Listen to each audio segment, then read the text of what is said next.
I have to stay and vote for the PNM. Or, Bliss Gary, we love you, but hey, we want to get rid of the PNM badly. And if we vote for you, the votes will split like what happened in 2007 with the COP. And that is what happened. So that is how the third parties are. I am not here to criticize third parties, but I have seen it. It is no longer feasible. It is similar to the United States. You're a Republican or a Democrat. This third party thing it doesn't work. The closest we would have got would have been in 2007, and the only reason that happened is because the COP had 6 members of parliament who were members of the previous members of the UNC. So once you have members of parliament, it allowed us to have the opportunity for representation in parliament just before the election, and that gave us that oomph. Without representation in parliament and all of that, we could be all. People love the NTA. They love us. They will love Michaela Pandey's party. I forgot the name of the party. Patriotic Front. The Patriotic Front. And all of these different parties. But you're going to lose your deposit. It is not going to work. But again, with the NTA, if persons, it is not for me to judge. If it is they want to continue, they can. But I am not into the politics. All right. So let's move on to the stand your ground laws. So today I listened to the press conference with the Prime Minister, parts of it. And she would have said that, she talked about the stand your ground laws, and she would have talked about the model that they're going to use is the Florida model.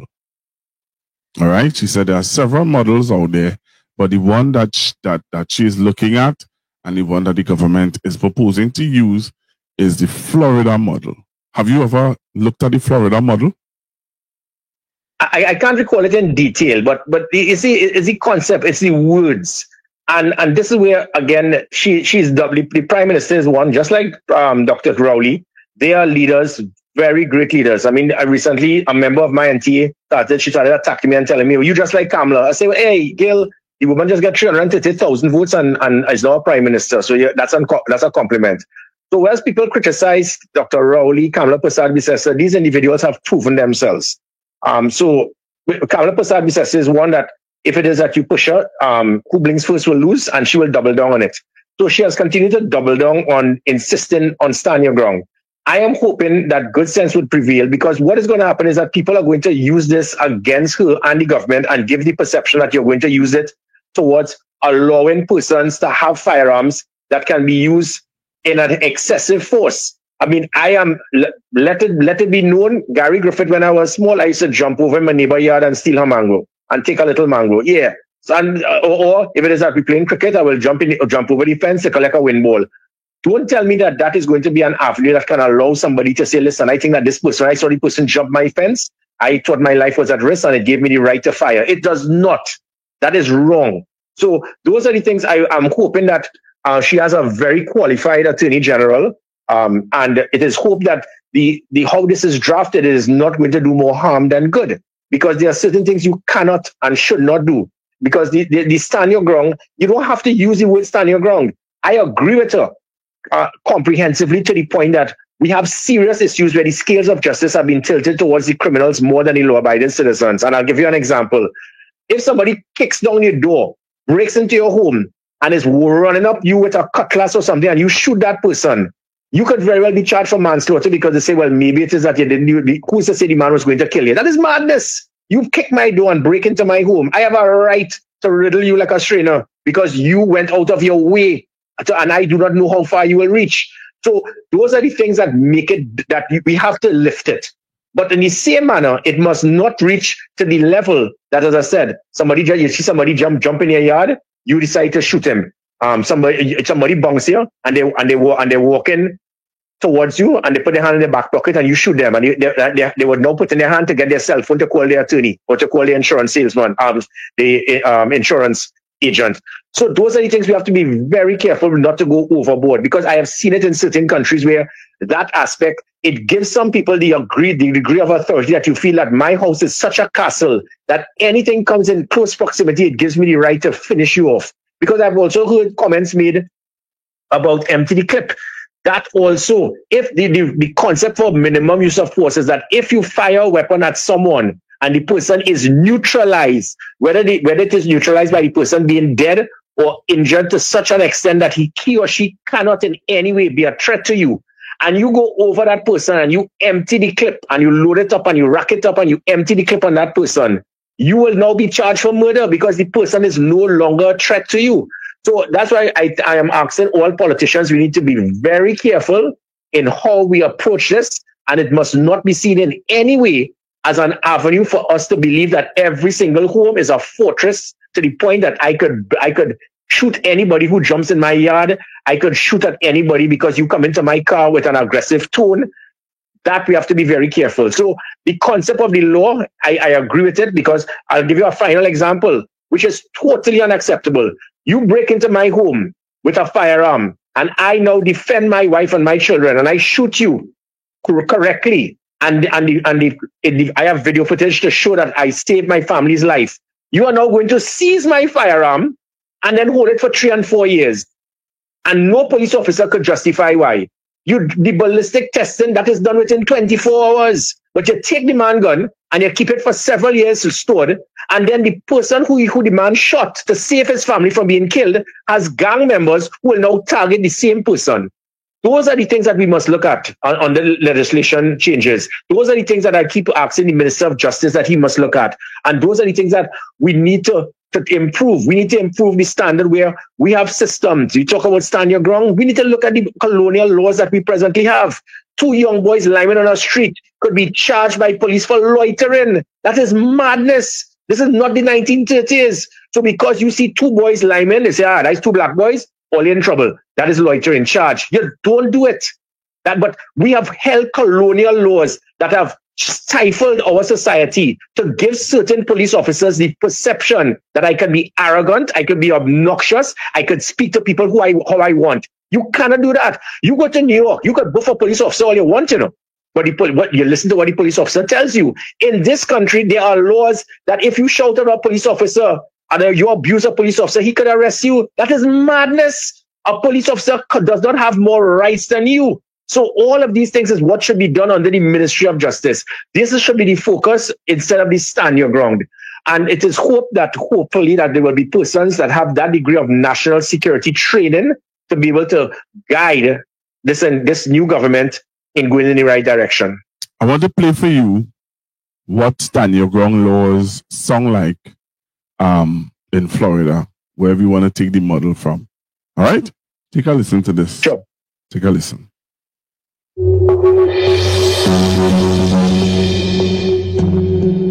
The Stand Your Ground law started in Florida in 2005. So now there's about 30 of them across the country. There's basically 2 tiers of laws. One is known as the Castle Doctrine, and that is if someone threatens you in your home and you're in your home, there are states that is a legitimate use of force.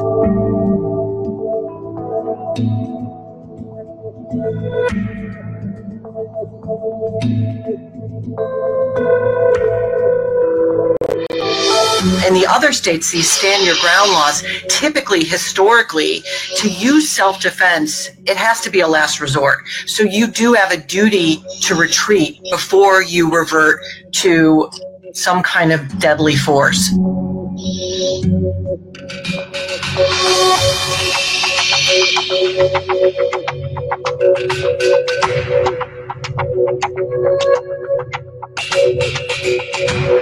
It's a problem legally. That is, these laws aren't necessarily making people safer. The statistics have shown, studies have shown that actually they're likely to increase the rate of homicide.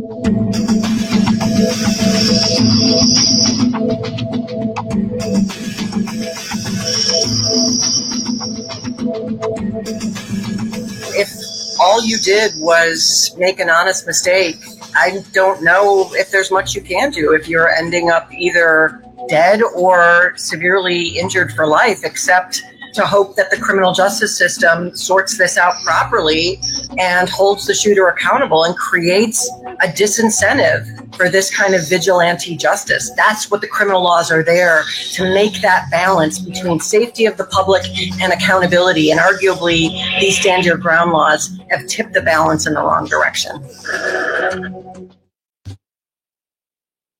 So you heard that, right? Yeah. And again, I would agree. Oh, I'll get an echo there, Pastor. All right, I don't know why. Well, Yeah, you hear me? Okay. Yeah. No, it's okay now. All right. And I would agree with the latter, in that it should not reach a point if someone breaks into your home and your life is at risk, you must retreat.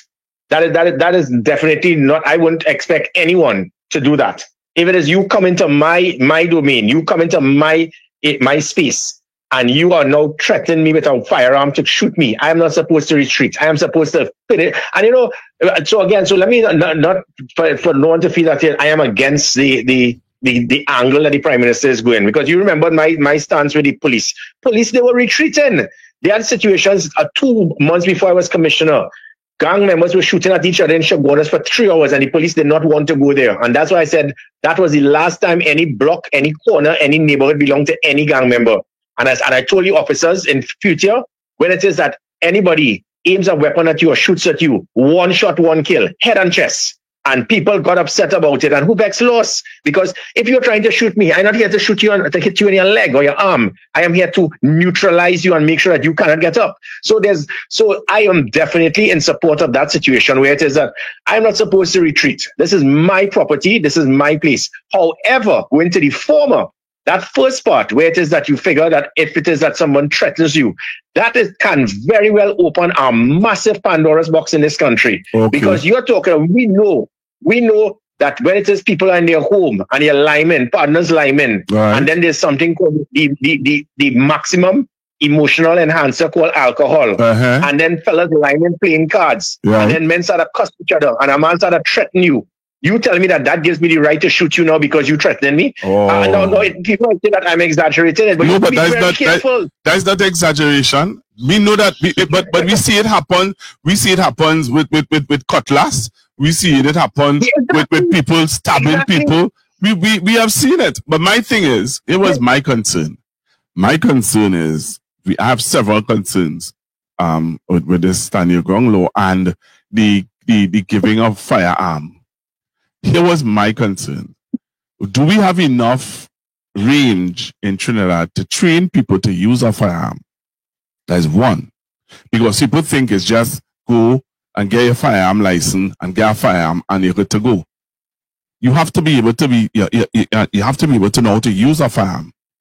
Right? That's one. Do we have enough places to teach people to do that?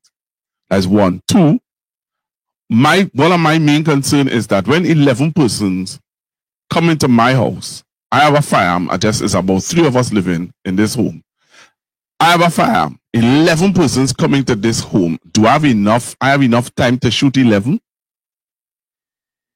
And if that 11 decide to really get, because that 11, one man is coming with a firearm. If the 11 of them come with a firearm and I shoot one, you really feel that 11 will leave me? Yep. So we have some disparities there that while I hear people and I understand the concern and I understand, well, everybody and people are looking forward. The way you hear the Prime Minister spoke today, it's like there is this joy and this glee in giving people a firearm. And she went into what we will do all the necessary checks, all the psychiatric tests and the whatever. I heard you said on a platform, Mr. Griffith, correct me if I'm wrong. You said on a platform that if I want a firearm, they come into my wife to ask my wife if I am psychologically good and if I'm violent to her and how is my behavioral patterns to be able to get a firearm. But if my wife want a firearm, they're not coming to me. Am I right or am I wrong? Yeah, but I think we changed that because the initial document had that. It was something it was an old-time thing where the focus was that if it is that the wife wanted a firearm, you didn't ask the husband for his permission. But as Commissioner of Police, I did make the request. I did recommend that we change that. But there's a bigger picture to this. Tell me the concept of the Prime Minister, and again, the Prime Minister shows that she's an excellent politician. One of the many things that probably people enjoyed when they saw with Gary Griffith was me making it more accessible for persons to get firearms. And unfortunately, again, not knocking your pastor, but when you had a Minister of National Security who obviously was clueless And the man was totally, I mean, he lied. He lied. I have him in court for it. He's a liar. He said that, we were actually bringing in firearms and bringing in component parts to change firearms from semi-automatic to automatic. And you can sue people, and this is not, your station is not in any way to be affected. This is Gary Griffith's comment. Fitzgerald Hines is a liar. He lied to the country. He's a liar. But that, because he's so anti-persons getting weapons, he turned that into an issue. But the same thing, what Kamala Persad-Bissessar found out is what I was doing caused many people to like Gary Griffith, because they said, that is what we want. We want a commissioner who understands how it is that if somebody is in need of a firearm and he's worthy of one, they should get one. Before Gary Griffith, it was 200 firearms per annum being issued, because the commissioners before me, you saw with Ulla Christopher on a range trying to cock the weapon. It looked like she never went on the range before. You had somebody trying to show her how to cock the weapon, and she's a commissioner of police, Old MacDonald Jacobs, Stephen Williams. So when you have commissioners who fear firearms or who don't understand firearms, they didn't want to give. And that is what caused corruption, because it's supply and demand. You make it hard for people to get, you will now bribe people, you will now blackmail people because people are desperate.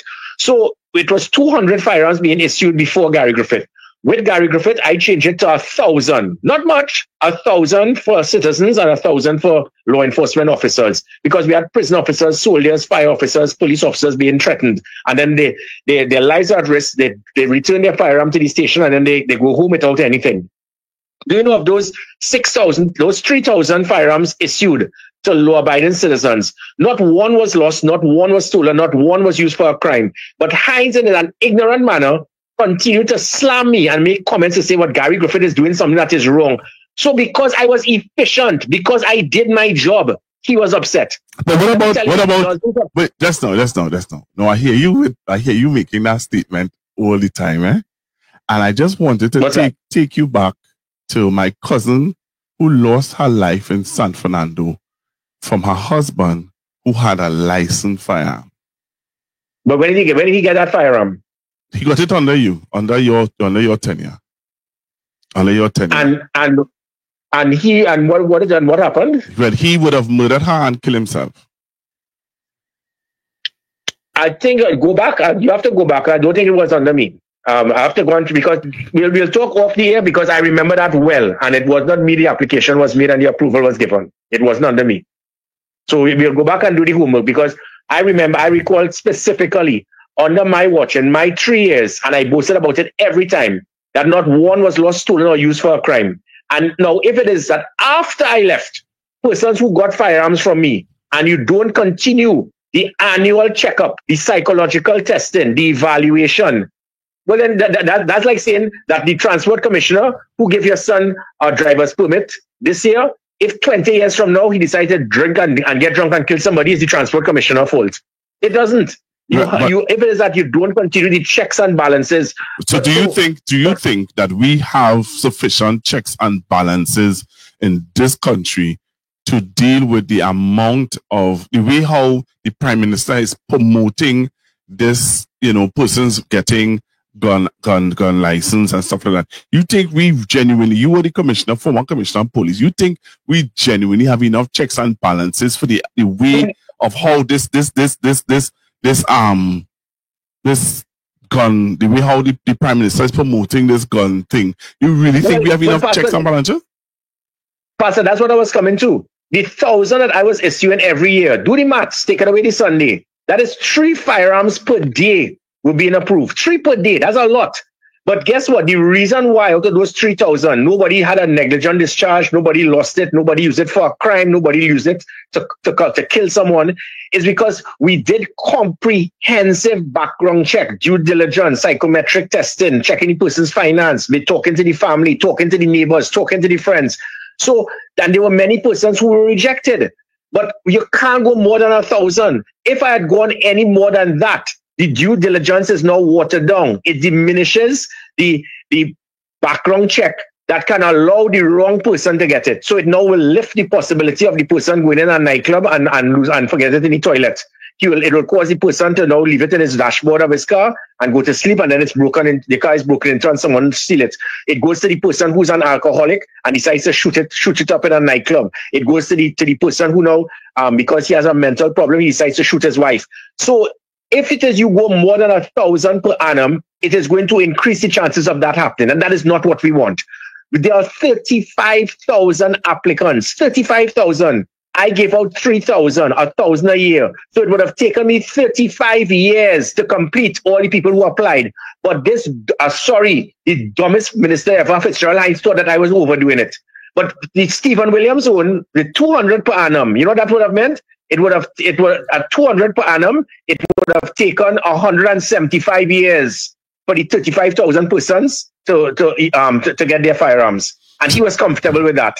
I brought it down. I brought it down to 35 years. But if Kamla Persad-Bissessar, the Prime Minister, is now telling people, go and apply, right, you could now turn that 35,000 to 100,000. And now you can give people a false sense to believe that it is easy to get a firearm. And it should not be, because I am there. I have more experience to understand the issue of firearms than anyone else. Stephen Williams and Ulla Christopher and Jacob and the rest of them never took all their job was because of laziness. Nobody getting a gun because the PNM don't like to give gun to civilians, so I ain't getting them none.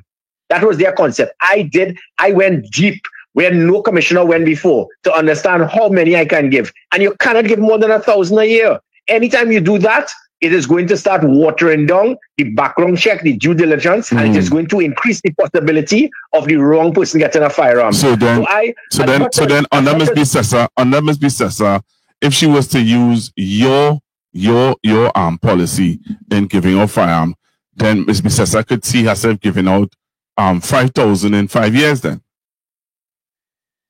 And 5,000 for law enforcement officials, because the police officers, the fire officers, the prison officers, these persons' lives are at risk, and they are highly trained in knowing how to use a firearm. So it is easier to give them firearms.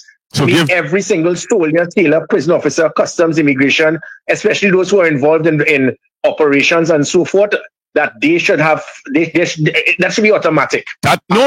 I don't think that should be automatic. I think they all have to go through.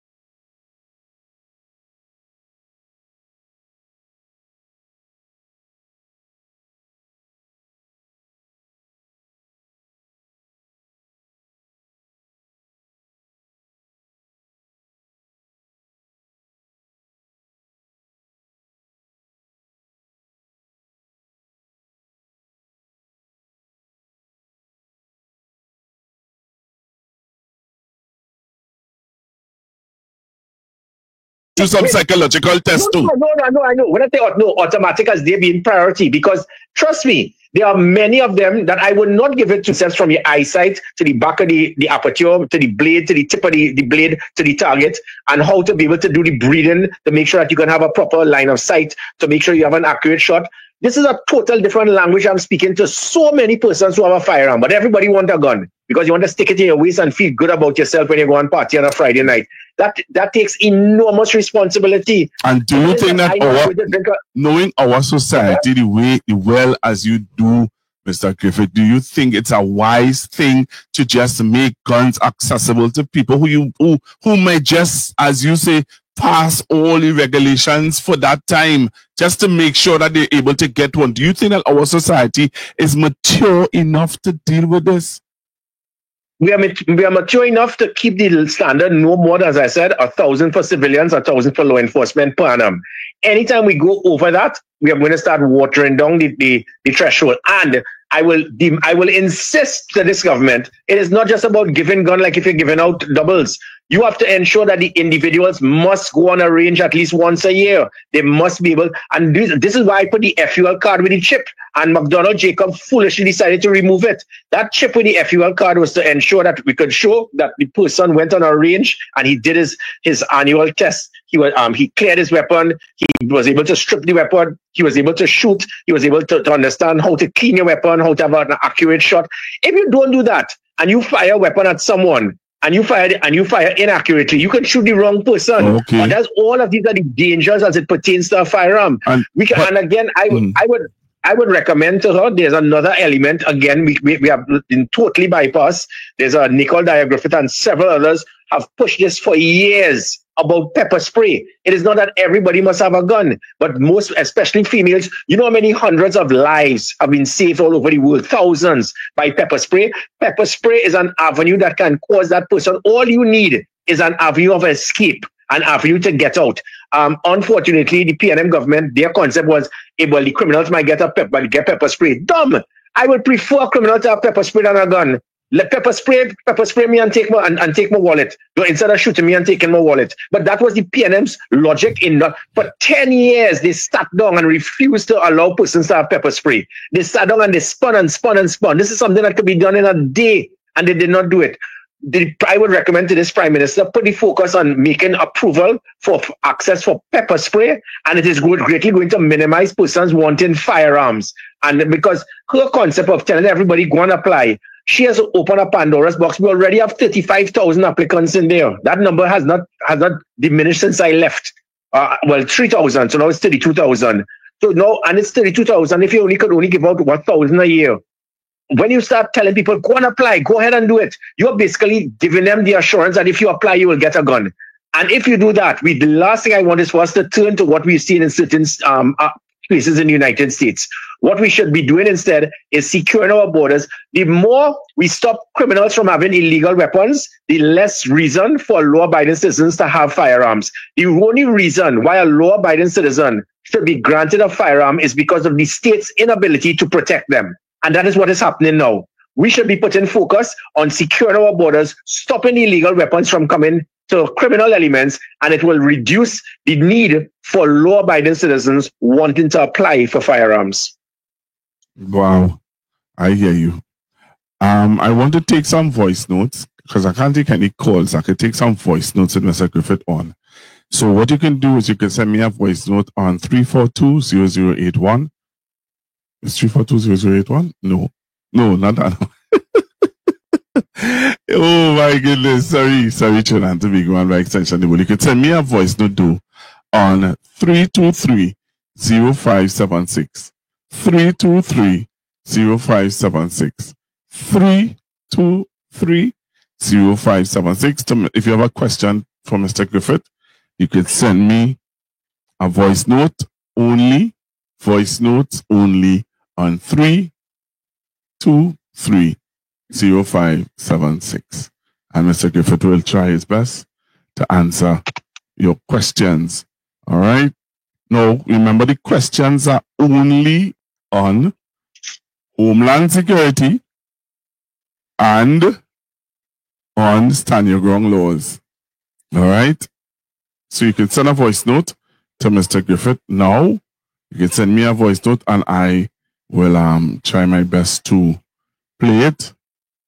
And I'll try my best to play it. All right. I want you to listen to the minister, Mr. Griffith. He would have done a drama. Well, he said he didn't hear it. So I want you to listen to this, right? Listen to this drama from your partner. Just click the light off. Let me show you something. Just click the light off for a minute. All right? Let's imagine there was no light here. And you lie down on your bed comfortable at night. Your family among you, your children, as the case may be, the elderly. And somebody's here, bram! And next thing you know, your doors kick in. And people, you're scrambling out and so, who's that? Because you're unsent. And then somebody roots you up the top of your bed, sometimes by your hair, by your legs. Say, lie down on the ground. Where the money? Where's the jewelry? And they're asking questions. The woman will be screaming, many a time screaming. And then sometimes they look for the youngest one, or maybe the oldest one, and to take her away from everybody else. And you hear to sexually assault your family. And then they walk away, leaving you sometimes bloody, leaving your family dead. They walk out, they jump in a vehicle, and they go on. Sometimes all 8 of them. And that's Stand Your Ground. You might be able to see them long before. and the result should be different. You hear the drama? Yes, yeah. The man take off all the lights, sir. Man take off all the lights and give it the raw drama of how it may go down. But my question is, and I asked you a while ago, 3 of us living in this house, 11 persons coming in this house with firearm. 11 persons coming with firearm. Or let's say I might be exaggerating with 11. Let's say 4 of them have firearm. I have 1. How you think it will fare, Mr. Griffith? And wait, let me add to that. Because you would have drawn some examples of people not going on the range regularly, people not doing what they're supposed to do. So it may end up being where I could end up shooting a family member also by accident. I listen to you, Mr. Griffith. Well, as it pertains to my family, myself, my wife, and my son, we're all marksmen. If it is that 4 people come into our house, I could and just one of us home, I could assure you that'll be 4 dead bodies. Because they are very accurate shooters and they know exactly, and all of this has to do with training. There's something called cover from view and cover from fire. Some people, you're watching in movies, you see somebody hiding behind a couch and they actually believe that could stop them from a shot. It will penetrate through a couch, behind a cardboard box and stuff like that. And then there's cover from fire where you go by a wall or whatever, and if it's not a 7.62 round. So all of these things, it requires training for you to understand cover from view, cover from fire, being able to know how it is that you're supposed to position yourself to get an accurate shot. But there's another avenue here. When we open this Pandora's box, and I am home and I am sleeping, and then I see a shadow coming across in my house, my room, and I automatically draw my firearm. And I start to let go shots because this is my castle doctrine. I have to stand my ground because I have seen a shadow walking in my room. And bam, it is my son now was walking in my room to go and get a pair of shoes or sneakers borrowed. What will you say when you get up in the morning? How would you feel?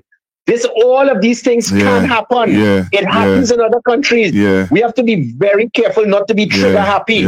Because when you start giving people authority, listen, the most dangerous thing is to give an ignorant person authority. The most dangerous thing is to give an untrained person authority. When you give that type of authority, stand your ground, shoot to kill, rack it up, light it up, and that person is not trained, qualified, or is very trigger happy, and that person sees a shadow in their room, all of these things can not materialize. All of these scenarios have never taken place in this country because we have Stephen Williams and Earl Christopher our way by making it difficult for persons to get firearms. That is not the case. It should increase, as I said, to at least 1,000. But people are very satisfied. You're saying that there, and wow, that you see that story you just give there, more real and more. How do I put it? It can happen. That could happen more faster than people coming in your home.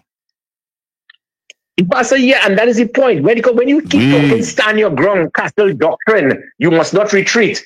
You can cause somebody to have a firearm under their pillow because they know I have the power and the authority to kill anybody that comes in my house and breaks into my room. And then you see a shadow, and these things have happened worldwide with the same type of laws. So and this is not in any way to knock the present government. I agree that we have to intensify the opportunity for law-abiding citizens to get firearms. I agree that we must find more avenues to stop law-abiding citizens, that when they use their firearm, they become the target of the state rather than being commended. So, but in the same manner, we must not go overboard. We can't light it up and rack it up and lock it up and load it up. We cannot go and expect that persons have a right that somebody you just automatically perceive, because stand your ground and stuff. Sometimes it's perception, And if my perception was what caused me to stand firm, it can now give you the right to have killed someone in the wrong manner. And all of these things, all I'm saying is that we have to be very careful not to open this Pandora's box to an extent. So basically it is a tale of 2 political parties. We had one party with I said, the dumbest minister in the country's history who didn't want to give anybody a gun, except the 13 people who he wrote to me and asked for, of people closely related to him. So you saw the associated to him. So you saw the hypocrisy there. So that's one aspect. And then you have another where you will probably want to go overboard, which is what I'm asking. Let us come to the common ground. Let us put a middle ground, which is what I was trying to do. Not 200 firearms a year, but 1,000 plus 1,000 for law enforcement officers. Going over that, you're going to go in dangerous ground, because now because the amount of work the firearm department had to do with background check, psychometric testing, checking finance and all of that. 3 a day was tremendous work, and you have to still applaud them, because as I said, not one was lost, stolen, or used for a crime during that 3-year period when I was commissioner of police. And now, so as I said, let us not go overboard to give everybody a gun. That is not the way we're going to solve it, because it can cause more harm than good. I have some voice notes I want to play. Sure. All right. Pastor, good night. How you doing, Mr. Griffith? Good night. Just reached him late. Concerning the standing ground on the firearm business, there needs to be laws, clearly stated laws concerning standing ground laws in situations like people might use a firearm because somebody might come in your house. But if that person is fleeing and you shoot that person is not a clear and present danger to you, which means that you should be prosecuted. Right? So first we have to change the laws and give specific directions and make it clear when you could use your firearm, when you cannot use your firearm. Right? And when it comes to people having firearm, you have to come home in people's house and make sure that, look, it was safe there. This is where the safe is. It's not accessible to kids. It's not accessible to people that are not supposed to have access to it. So that you're sure the firearms is secure. Because in New York, sometimes the firearm that you have is the firearms that we use against you. Your child might take it and go in school with it. So you have to have laws. And if the child take it and go in school with it, then you should be prosecuted. You understand? So I'm looking and listening. I just came home and listening. So this is my first voice note for now. Thank you. What are your thoughts? Well, Pastor, and again, I totally forgot about that other aspect of policing, where each and every citizen, we have to go to their home. We have to check and make sure that their home is properly secured, that they have a safe, that they have a vault to make sure that your weapon is secured. All of those things must be done. That could never be done if you try to arrange for 3, 4, 5, 6,000 firearms a year. It is impossible, because you're talking about, that's about 15, 20 firearms a day being given out. How could the police do not have that type of capability to do that assessment and all of that? So that's why, and again, we have situations where persons will keep their weapon in the wrong place, and when it is you take a weapon and you just leave it in an idle place, and then you have a 10-year-old or a 9-year-old child just being mischievous or inquisitive and sees this, and there's so many dangers. I am speaking as someone who is involved in national security, as a soldier, involved as a commissioner of police, a security advisor. I have seen the pros and cons, the benefit, the value of firearms, but we need to be very careful. And again, the track record is there. Over 95% of people who have firearms do not go on the range. They don't clean their weapon. They don't strip down their weapon. So that is where we could have a problem. There is another recommendation that can be made that should be considered by the government, because it seems that the Prime Minister is very concerned, and rightly so, about persons where people are breaking into your homes and you cannot protect yourself and your family. And if it is you have a firearm, that can give you a fighting chance. I agree with her. But then what you don't want is that same person to take that firearm, go out in a nightclub, go out in a bar, lose it, forget it in his vehicle, drop it somewhere, leave it on the toilet while he goes in the washroom. And sometimes we can have the type of firearm issued for someone where that weapon is only allowed for you to have used to secure you and your home and your property, and not to have access for you to be taking it and going to eat. You're taking it to Lime, you're going to River Lime and you leave it in a bag, you go on the beach, you're going to a football game and you drop it on the side. So you can have the type of firearm that can only be approved for persons to keep in their home, and not for them to be walking around and driving around in, because that is where most of the firearms are lost. That is where we have situations with young men taking a firearm, they're drunk and they're firing shots in the air, negligent discharges coming out, they're losing their weapon. Sometimes they're intoxicated, because you take your firearm and you go in a club, you drink alcohol, you feel like that this person step on your toe, this person talk to your girlfriend, you have to draw your weapon. So there's that aspect as well, where you can have the type of firearm issued specifically for persons only to secure your property and your and have it remain at your home. Oh boy. And you see, he drew an example about, and we have seen it right here in Trinidad, where some people who have illegal firearm, children taking it. We have lost family. We have seen where family members, children, discharge the firearm on the other young siblings. We have seen incidents. We have seen it. We have heard it. We grieve as a community and as a country when we would have seen and heard of those stories, those horror stories. You know what I mean? And I think personally, some sort of committee should be formed and thought to go. I don't think that they thought that they think through this properly, Mr. Griffith. I really don't think so. In the society that we live in today, I watching this thing from all angles. I don't think, you see, if I ask you, Mr. Griffith, give us 5 things that you need to have, 5 requirements that you need to have in order to get a firearm. You really think a common man like me could get one? Well, and that's it. So when it is that she lifts she lowers the bar, it is going to diminish the threshold that have prevented persons from getting firearms, and rightly so, because we realize that you have you had 3 situations of DUIs. We realize you have an alcohol problem. We realize that on twice there were reports of you abusing your wife. We have situations where we realize you have serious financial problems. We realize that. So if it is you lower the bar in any way different to what we have now, it is going to increase the possibility of the wrong person getting a firearm. And that is not what we want. The bar is in a very good standard right now. And all that was required was to have a commissioner who was willing to work.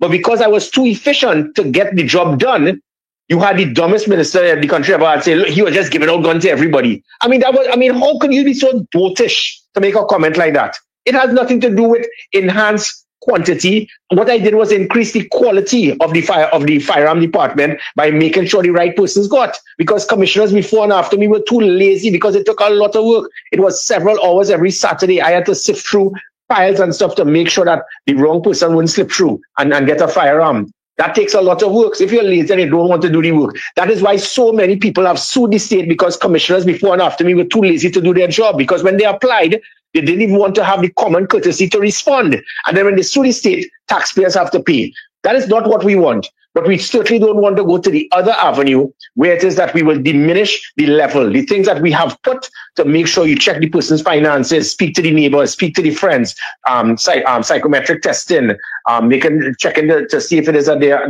they have problems with drugs, with alcohol, criminal charges, what approval from the spouse, all of these things. And making sure that you have a proper vault, making sure it's secured, making sure that on an annual basis the person trains, understands how to use a firearm.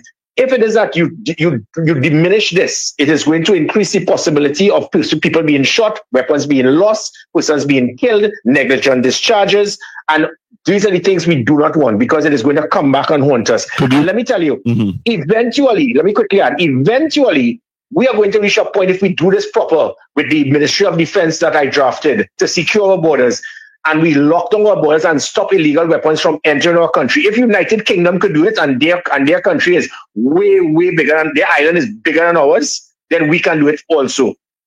And if we do that, then, and we've realized now, okay, we have now stopped criminal elements from having illegal weapons. How are we going to now ask persons, well, you don't need a firearm anymore because the state is in control? You already have it. So we need to be very careful not to be issuing thousands and thousands of firearms out there. And then if, say, eventually in a year or two, through proper border protection, no more illegal weapons enter the country. And now we start to seize the illegal weapons already here. It is now going to diminish the need for a law-abiding citizen to want a firearm, because now we can have a proper system for the state to protect them. If you could have a 5-minute response for a distress call, when you call 999, and if I call 999 within 4 minutes, which is what we had, by the way, in 2018 or 2021. You call 999, you were getting less than a 5-minute response. That's what put an end to home invasion, because you jumped the wall, but by the time you jump back over, we were waiting on you. That was through the emergency response patrol we had. That's through the special operation response team. So when citizens know that, if I could call 999 and get a response in less than 5 minutes, I don't need a gun. I don't want that responsibility, but I need a gun because I know if I call 999 now, I'm going to be put on hold, get an answering machine and wait for 45 minutes and then transfer to a police station to then be told, well, we have no vehicles around. That is why people need firearms. But if you have a proper system for an immediate response to make sure that we can have a high visibility, a heavy deterrent, and I can be protected by the state having the capability out there, it will diminish the need for someone to even apply for a firearm. Do you think that this could happen in 5 years? Yes, it can. We were on track. So you think that no. I'm talking about. Do you think that the model that Ms. Bisesa is proposing to give people firearm? You think that could happen within 5 years?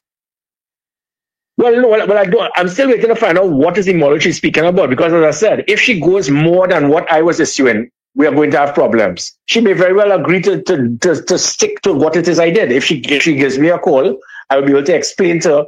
You go over that threshold of 1,000 per annum, you're going to have problems.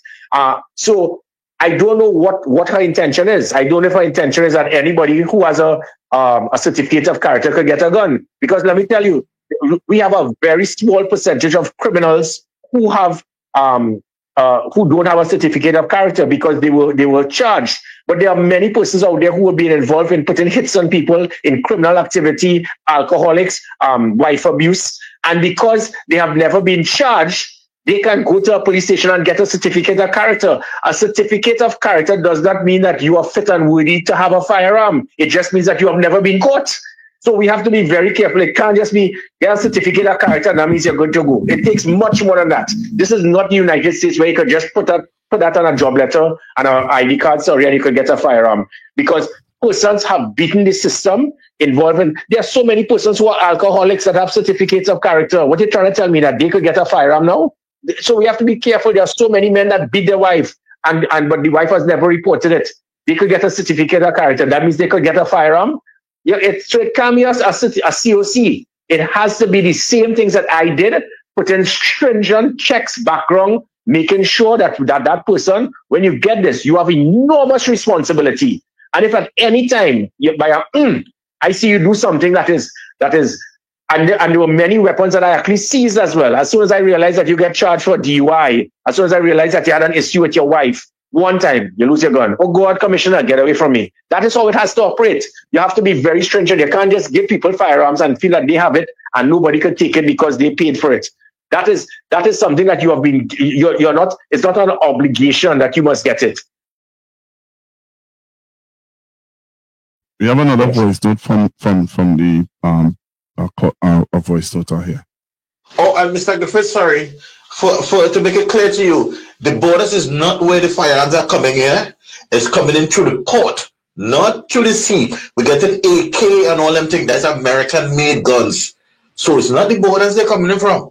They're coming in through the ports, the barrel and all them kind of things. So we have to make sure that these people on the port authority, how they call them officers, they do their job rotation. So nobody get comfortable with one man to give him a little change. Because I see people get firearms already, you know. And you know what? They send somebody to look, to talk to them, get a little envelope, come back, boom, you get your license. The commissioner ain't seen that. And the caller is correct. As I said, the United States, when they met with me, they confirmed that over 95% of our illegal weapons come through the legal ports of entry. All this nonsense they keep hearing about, oh God, they shut down the OPV, and that's what causing guns to come in. And OPV was supposed to secure our exclusive economic zone, which is 12 to 200 miles in our territorial waters. The weapons that come from the South American mainland to Trinidad, these are muskets, things that you would have seen in Pirates of the Caribbean. The type of sophisticated automatic weapons that the criminals have, they come from North America. They come into the ports. They come in exactly as the person said. They come in barrels and so forth. And that is why I strongly recommended to the last administration a border protection unit. It was totally ignored. I have sent it to this administration, the importance of a border protection unit. We do not have that. So what we have is one night, you have the rogue customs officer, the rogue stevedore, the rogue driver, and the rogue person who's at the front desk by the port, the security guard. All of them get a little $10,000, and a container is going to leave. Do you get over 10 containers go missing annually? Missing, unaccounted for. They don't know how it left. They don't know who signed for it. And if that one container, as I said, could hold 5,000 firearms, the police sees 500 firearms a year. So it means that all the police would have seized in 10 years would have been lost in one night. And we don't see the importance of a border protection unit. A border protection unit will have some of the best, well-trained, polygraph, drug-tested, psychometric testing persons from customs, immigration, police, army, coast guard, all working together, all monitoring each other, one hand watching what the other is doing. You're trying to understand what I'm saying? I'm sure many people have gone to Miami International Airport. They have seen the persons. That is the type of thing we need. Not to have certain things with unions trying to say, well, we don't want to use the scanners because the scanners, because of radiation and all kind of nonsense. I actually acquired 2 mobile scanners to monitor and pick up illegal weapons in the roads. Those mobile scanners could be used. As soon as I left, old McDonald, Jacob, and Ola Christopher and them shut it down and refused to use it. That is what we have to endure in this country. I bought mobile scanners that had the ability to be able to see through, to go through the vehicles and see if there are weapons in vehicles. The same could be done for containers, and we have refused. So there's a clear and present danger of certain persons based on incompetence, stupidity, or fear of change, or being involved in with the criminal underworld that have done a lot to try to undermine all the things that we did just 3 years ago that we started to peg back criminal elements. If we do this right, then, as I said, it is going to minimize the need for law-abiding citizens to have legal firearms. Before I know you have to leave because I had you on for an hour and a half already. Yeah, fair enough. Yeah. Tell me, what are your thoughts about the removal of the numeric points? Well, I'm waiting to hear. The jury is still out on that. I'm waiting to hear if there's a reason for this, or if it is going to be something different, something a little more scientific.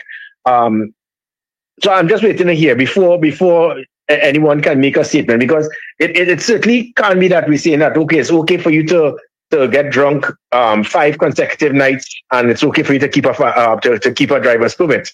That certainly can't. It can't be that I'm a young person and I have a sports car and I am speeding several times, and 7 consecutive nights I get a speeding ticket and I just have to pay, and it's okay, I could just go and speed again, where the 8th time I could actually kill someone. That definitely should not be what is the reason for removing the demerit points. But that is what can very well happen if it is that it is not done. Is it that this government feels that the demerit point was a little too stringent because of certain things? Maybe. Maybe it is that it is going to be treated in such a way to make sure, like, for example, persons drinking and driving, persons who are going over the speed limit, that should have probably a greater number of oomph in trying to remove someone's from having a driver's permit than if the person went and parked on the wrong side of the road 5 times. So there are certain things. Maybe it is that there's tweaking rather than just shutting down. So I would venture that let us wait to see what the game plan is. I certainly do not think it is based on one that the government is saying it's okay for you to go 100 miles an hour 5 nights straight, and all you have to do is pay for it, and you could continue to drive. I'm sure that is not what the intention is. Let's see if you can hear part of what the Prime Minister said it is. Thank you very much. And this is our 3rd Coast Guard briefing. Several air services agreement, one with the Dominican Republic, is about $500 million. I also believe Carl has not filed since 2015 no accounts. Princess Young Corporation has been. All right, I thought I had it there, but she did talk about it at the press conference today, and what I felt she said was like, because they made a promise on the campaign trail that they would get rid of it, they want to get rid of it. Yeah. Well, I do know. And if persons they ask this, and they say, well, Prime Minister, does that mean that somebody could go 100 miles an hour every night? The media ain't asking those questions. Mr. Griffith. Mr. Griffith, let me tell you something. Let me tell you this. Let me be real here now. The media is not asking her those questions. You see what you just asked there? What you just said there? You see how you would have chronologically outlined, well, hey, if a man break the speeding limit over 10 times and then at the 11th time he bongs down somebody or he crash into somebody home or he you know, what is the consequences to your actions? Laws are put in place for lawless people. Laws not put in place for law-abiding people. Laws are put in place for lawless people. So if you are getting rid of laws for lawless people, because a man behind a microphone in a radio station or a TV station say, I don't drive, I don't speed, so why, or half a we don't speed, but what about the ones who do speed? Correct. Yep. So we have these microphone advisors to the Prime Minister, right? And when you hear her speak, she is saying, well, is this a promise we make? So because you make a promise, now you are in office and you have Arrive Alive people telling you, hey, Madam Prime Minister, we asking you, okay, you may find it to be stringent, you may find it to be harsh in the from whatever. Could you tweak it? Your former Minister of Transport, Mr. Cadiz, came and said, hey, when we as the partnership government implemented that this point system, you understand? We envisioned that it would have tweaked. This is something we started, and in going forward with everything else, you tweak it. She is outrightly saying, you know what? No, we stand up on a platform and say, come on, that's how you run a country.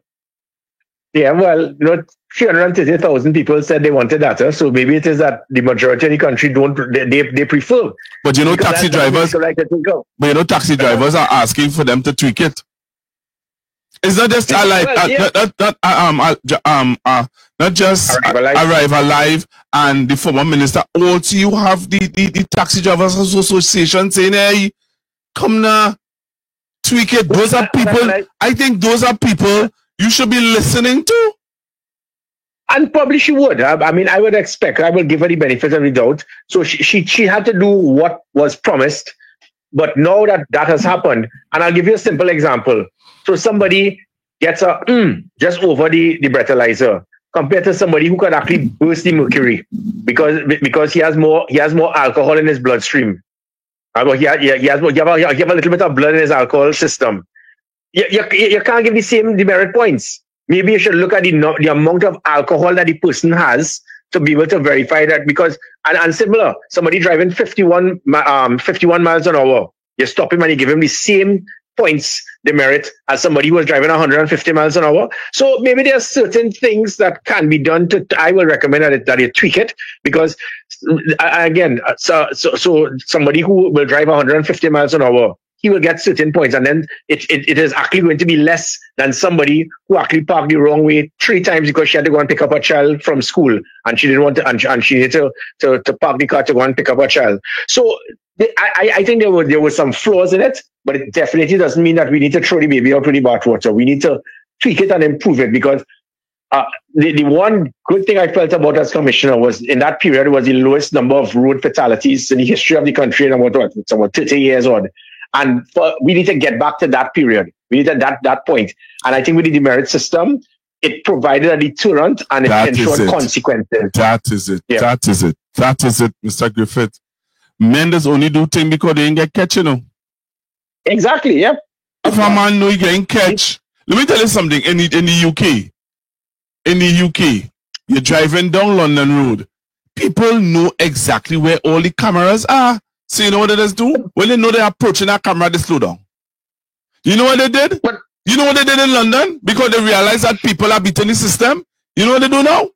They said, hey, the speed limit on London Road is 25 miles per hour. You can't go over, anytime you go over 25, we wetting you. Yeah. You get a ticket in your house. You get a ticket once you go over 25. You know, I never hear nobody in London protesting or saying, hey, get rid of all them cameras, get rid of all them speed limit.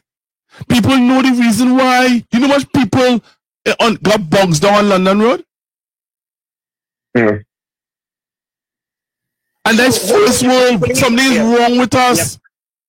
Yep.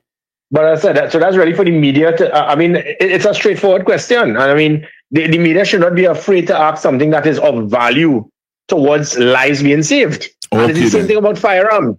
I have spoken constantly about the thing that if we go to the extreme, but it can't be that the media just staying silent. I mean, and the thing about it is that the people who are now agreeing with the Prime Minister going back to the firearms, not one of them, all these firearm experts, all these firearm dealers, all these chambers, all these business people who are saying, yes, Kamala, yeah, we love what you're doing.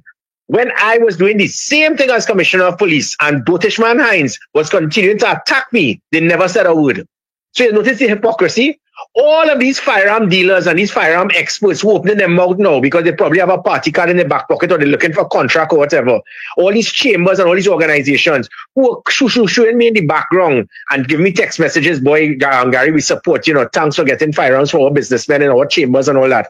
They didn't want to open their mouth because they were afraid of being victimized. Now that Kamala is saying the same thing that I was pushing, they're running and doing on the media and making all kind of statements. And it shows the hypocrisy and the double standard of the chambers, of the business sector, of businessmen, of firearm dealers, of firearm experts, all of trainers, all of them. Not one of them open their mouth to say, Hines, you're talking stupidness. You can't be giving out 200 firearms a year and 35,000 applicants out here. You can't be giving 200 firearms a year when it is people are being killed in their homes because the state doesn't have the ability to protect us. Not one of them said a word. Kamala says the same thing and is tripling it and quadrupling it. And you know, jumping and blowing trumpets saying, yeah, Kamala, you're sounding good. You see all of them? Are hypocrites. And when I see each of them, I'll tell them that too. And they know who I'm speaking about. Mr. Griffith, I want to thank you very much for being with me this evening. It was really, I hope that you keep yourself available to discuss, matters, because we're going to see, as the time go by, we're going to see how the ministries are going to unfold. And we're going to see if they're going to call you back to be the Commissioner of Police. I know you didn't apply, but they might just ask you. Yeah, I didn't apply. But they might ask you, and would you take the position? Well, okay. Well, first thing, remember that this is the government that abstained when I applied the first time, even though I got 82% and I got 30% more than Earl Christopher. They abstained. Right. So the possibility of that, I think that would have spoken for itself, even though the present Prime Minister posted on a platform that I was the best Commissioner of Police this country ever had. So in her mind, she has seen me as the best Commissioner of Police ever. But again, the media wouldn't ask those questions. They say, well, if you said that Gary Griffith was the best Commissioner of Police, what is your intention? Do you intend to get any advice from him, seeing that you claim that he was the best Commissioner of Police? But I don't know, the media afraid to get buff.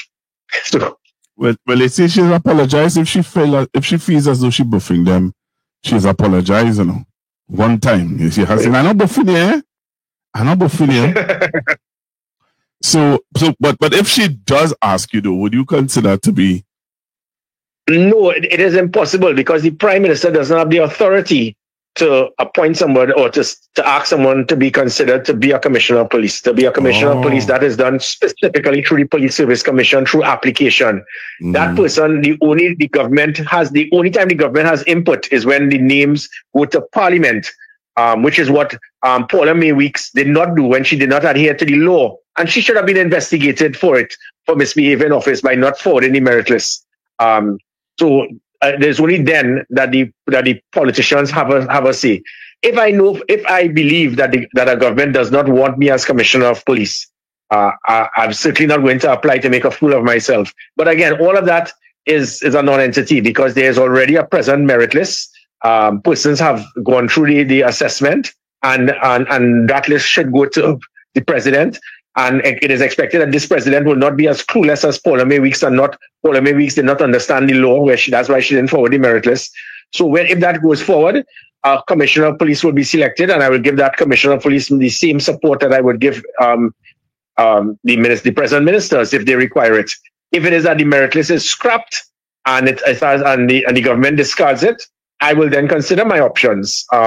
Because as I always say that I intend to do whatever my country sees fit. and whatever. And I mean, it really sad thing about it. I think I've been a victim of my own success. I've spent time walking the length and breadth of this country as a politician, and all I keep hearing is, Gary, we want you back as Commissioner of Police. People forgot I was a Minister of National Security, and I didn't do a bad job. It was the highest reduction in serious crime in 31 years, as boosted by Kamala. We were able to get the damning vessels that cost 1.2 billion less than the OPVs. We were able to form so many things as the Community Comfort Patrol, the Rapid Response Unit, the National Operations Center, the National Security Special Operation Group, bilateral agreement with Venezuela and Colombia that put an end to the La Guardia Nacional affecting us, attacking us, our fishermen, and putting an end and a stop to the UK visas being imposed upon us, because I spent 10 months doing exactly what Fitzgerald Hines was not capable of doing. All of the things they asked me to do, I was able to do, and then Fitzgerald Hines again, sorry for continuing to call his name, that man was so sleepy. He said that I was a liar on Facebook, not realizing he was slowing when Faris Alwari, as the opposition senator in 2014, said that the government's failure to secure our borders is what is going to cause UK visas to be imposed upon us. And I took 10 months to put 12 major policies in place that caused the UK government to say, we don't know how we did it, but well done, and UK visas will not be imposed on Trinidad and Tobago. A few years later, under Fitzy Hines, we suffered, and now we have to pay hundreds and hundreds of US to get a visa to travel to the United Kingdom. All right, well, let's see how this bill. I hear that this new Minister of Foreign Affairs said that he will be able to get it removed. So I heard a radio announcer for the first 2 weeks, 3 weeks of the government keep repeating it. I realize now he stopped singing that chorus. He going to another chorus. So no, it is not easy. I mean, I listened to what he said. I was there. I experienced it. The UK, I went across the United Kingdom. I met with the line ministers. I met with all of them. And they said, Minister Griffith, it is impossible. There are 6 other countries just like you all. And the visas are going to be imposed in January 2015. This was in February 2014. I said, I'm begging, just let me know what we're doing wrong. At least give me the opportunity. They gave me the list and the things that I had to implement. I had to turn night into day by bringing dogs into the airport, putting walkthrough scanners, putting systems of technology that can monitor and pinpoint persons that involved in possible terrorist activities, looking at persons from CARICOM countries that were coming across to Trinidad and using Piarco Airport to get to Gatwick and then seeking immunity. All of these things, I was able to making sure I could get proper training, bringing international experts, bringing advisors from the United Kingdom, training all our persons in airport authority. And then we were able to accomplish it.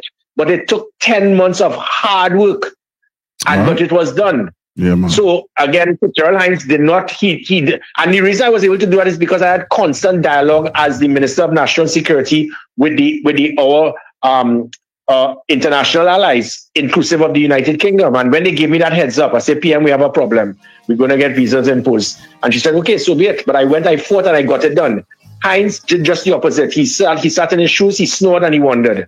And now we have the visas imposed. To get that change, it's not going to be done overnight. It's going to take several months of a lot of work to get it done. I did it then, and I know how to do it again.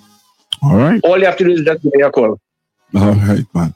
So we say thank you again, Mr. Griffith, for being with me, and I hope all is well with your wife. Yeah, she is. She is doing fine. All right. Till I say hello, and we touch base again. Any closing remarks before you leave? No, not at all. Again, I will say that I will continue to do what is required in the best interest of Trinidad and Tobago, and I will always serve my country as my country sees fit. All right. Thank you very much, Mr. Griffith. Okay, take care. Bye. It's this kind of thing that my people like. So let's forget the Boko Reefs, cause my people like to talk about it. While Protest Spain is a flooding show, I say glorify Jack in a extempo.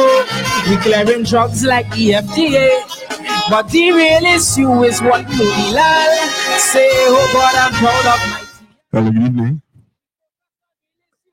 Good night. Hi, good evening. Dandy here. I just sorry we couldn't take calls, but no, but as I told you, I would have said earlier. Let Gary Griffith say so much disrespectful thing about Fitzgerald Hines over and over and insult his name, because we all know on your program you don't allow people to go low like that.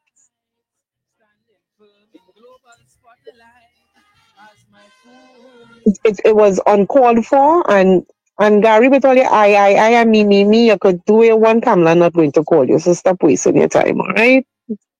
So just have to get that out there. Okay. He was too disrespectful to Mr. Hines. Over disrespectful. Okay.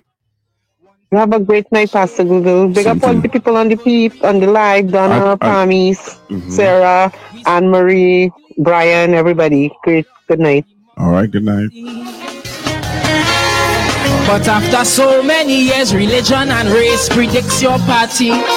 So let's not vote on who really cares. I say vote on who has your type of year. Cock up your foot and drink something and watch the war between Rasta and Muslim. They say them Chinese eating anything that pass, but still my red house full of so much jack grass. So God, this land is a special place. We know how to deal with religion and a race. Living in love and love and love, but we don't love it all these. The Lord is silent sweet, like something to eat. We call it paradise. So call this place now a multicultural land for the wise. That I would always say with pride is my fool's paradise.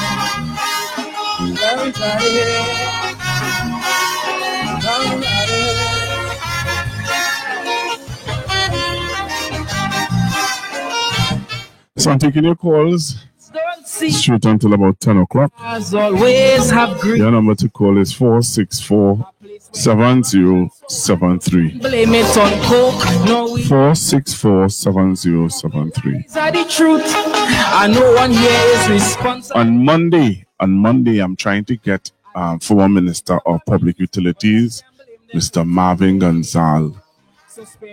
All right, so on Monday, I'm trying to get former Minister of Public Utilities, Mr. Marvin Gonzal, to talk to us about what's going on in Wassa.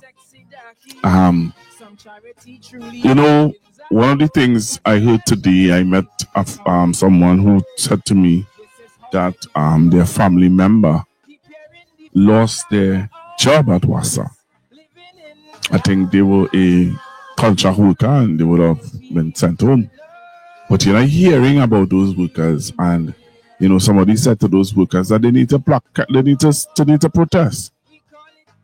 They need to protest, but nobody not hearing about them, and people are wondering, you know, what people are saying, is it true? Is it not true? So I'm trying to get, if I get hold of that young lady also, for her to call in and tell you all the facts of how she will have lost her job at Wassa. That's something that we want to look into. So again, this Monday coming, I want to invite former Minister Marvin Gonzal to chat with me about what's going on in Wassa. You know? So you can call me. If you don't call me, then I know that you all are ready to leave me. It's already 5 to 10. So you have 5 minutes of calls that I can take. 5 minutes of calls I could take. You can call me on 464-7003. 464-7003. You can call me on WhatsApp or you can call me direct. All right. Time to stop being so ignorant. Move your problems from the back to the front. You see, this is the only way. If we wanna fix tomorrow, we.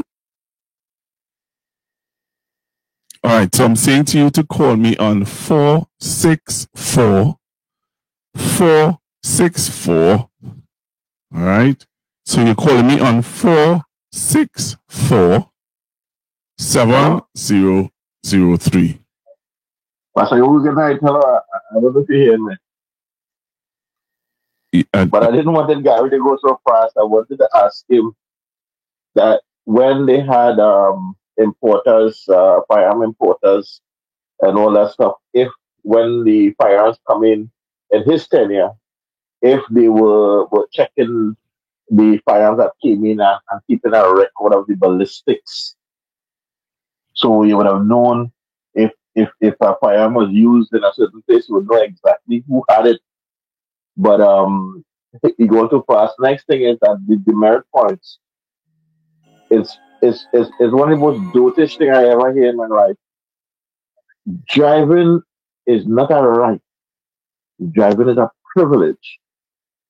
And you have to have a deterrent, right? To encourage people to do the right thing. And if you go 5 miles over the speed limit, you get a ticket. It wouldn't be that much. But the further you go above the speed limit, the price should increase, right? And then at a certain speed over, like about 20 miles over the speed limit, your license will be suspended by a year. So you learn to appreciate what you have and that this is not given to you like a birthday for our citizenship. This is it's a privilege, not a right. And so have a good night, Pat. I enjoy your show tonight. As always, I enjoy the show. Have a good night. Look to listening. Thank you very much. Hello, good evening. Hello. Hi, good evening. Hi, good evening. Good evening, sir. Pastor Google. Yes, sir. The 12 o'clock program, nobody was looking for the 12 o'clock program. I know. We are, you just bring up one on us. Yeah, let's get a surprise. Let's get a surprise. I think you need to schedule when you're coming on so people. No, today program at 12 o'clock, or when I did it, was really to let's just sensitize people to the fact that Gary was coming on this evening. Oh, yeah, impromptu. All right. Yeah. So that's good. This song like Bishop so. The demerit point system, I think it have like as one caller said, I think it's the demerit point system is the challenge, not the charge, the demerit point. If you had to pay a fine, you're paying a fine. But where they demeriting your points and taking away points, like I remember a situation where I park on a sidewalk, the woman tell me $300 when I go with $1,000, and hello, the amount of vehicle I see park on the sidewalk is, that's another story. But what we need to look at, stand your grounds, like for those who are firearm, I have no mind for no firearm. So that is it. And I think more so is for the business side of it. Because if you observe, if you have majority of the business individuals, although remember the guy who came out of jail and went to the elderly home and took their firearms from them. So that's a big talent. So, and they have to be able to utilize, and being once a year on the range, I think that is madness. You need to be on every quarter on the range. That is have to be. Not every year. That is total madness. You need to clean your gun, all kind of thing, as a gun individual. How many people do that? All right. So most likely they will look at it and get things done. We have interesting times, but as you know, remember I told you before, you most likely will know the voice. Yes. Because of what happened originally. Because what I'm looking at, when we have a recurring expenditure, when they give people decent salary, I wonder how we sustaining that. Because the Heritage Fund can sustain that. Thank you. All right, so that is a big thing. But locked on, but again, one thing the voice of the people is not the voice of God. I know that. All right. So the people wanted that king. The people wanted that king. People wanted that king. God said he is their king. The people insisted that they wanted a physical king like all the other nations. He gave them what they wanted. Exactly. So it's just like today, Apostle, Bishop. It's just like today. God wants to be the king of our lives. He wants to be in our heart. He wants to rule our heart and our life by the Holy Spirit. But people want other things to rule our heart and mind other than the Holy Spirit. That is how it is. Remember 12. And the funny thing about this is, you have people who trust in Jehovah. Yeah. Whose mindset is not according to scripture. Yeah. Remember 12 spies went into the promised land? Yep. And only one man come back and say we could conquer the land. No, two of them. Yeah. Joshua and Caleb. Yeah. Right. So that is how it is. The funny thing is, remember, Joshua and Caleb was to go through the 40 years. With Moses. All right. So we don't want to face anything. I start telling people I know how to fast 3 times a week. Yeah. So when things come hard, you know what's going on. Yeah, man. Thanks again, Bishop, for calling. Have you rightly said? Voting have consequences. Yeah. All right. What you do. So we look out and see. And thank you again. Country best. Thank you very much for joining me this evening. We still have to pray for them, eh? Yes, we do. That. Yeah, all the time. Admonish and pray. Yes. Okay. Thank you. Listening. All right. Bye-bye. All right. So continue to take your calls. I said I'll take it straight until 10 o'clock, but I'm seeing that it's after 10. So I would allow you. I saw some people was trying to call in, so I would allow you guys to call in. Those of you who were trying to call in before, I saw some foreign callers trying to call in, so I wouldn't shut you all down. I would allow you all to call in, give you a lot of opportunity. So those of you who were calling me just a while ago, you can call back now on 464-7003. 464-7003. Me say good evening to those of you on Facebook. Thank you all very much for joining me. Thanks for being a part.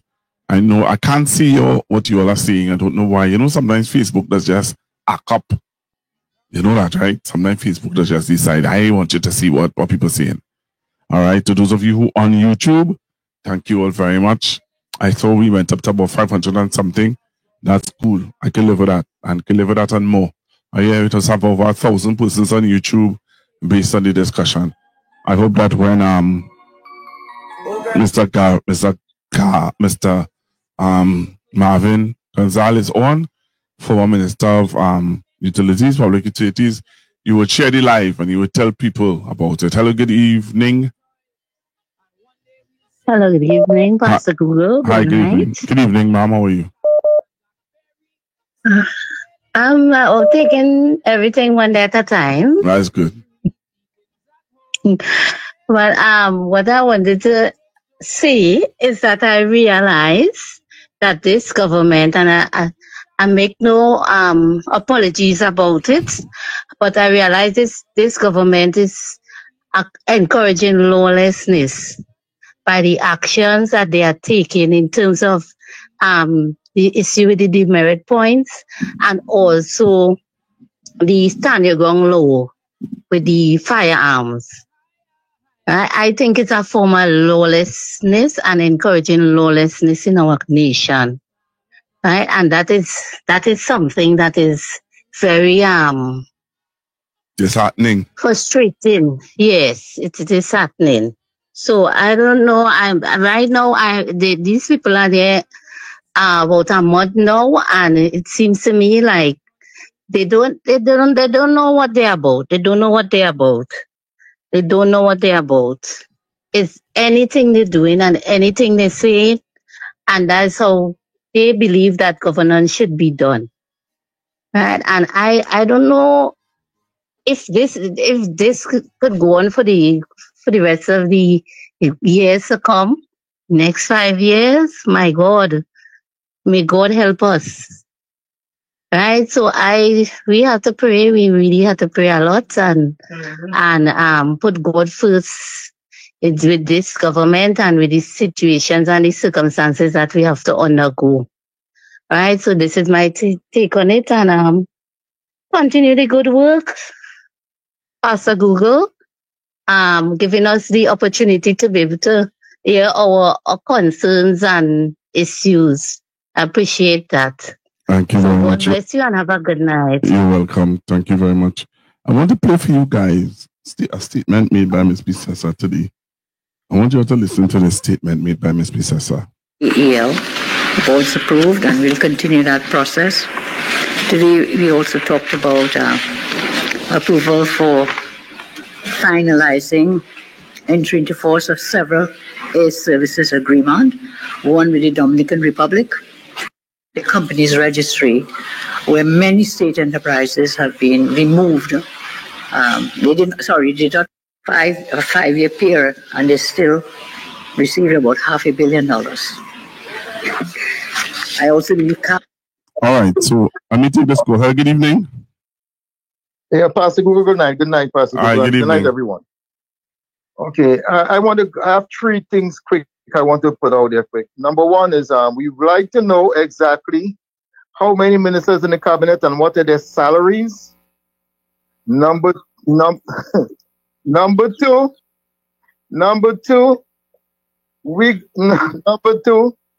the demerit point system, right?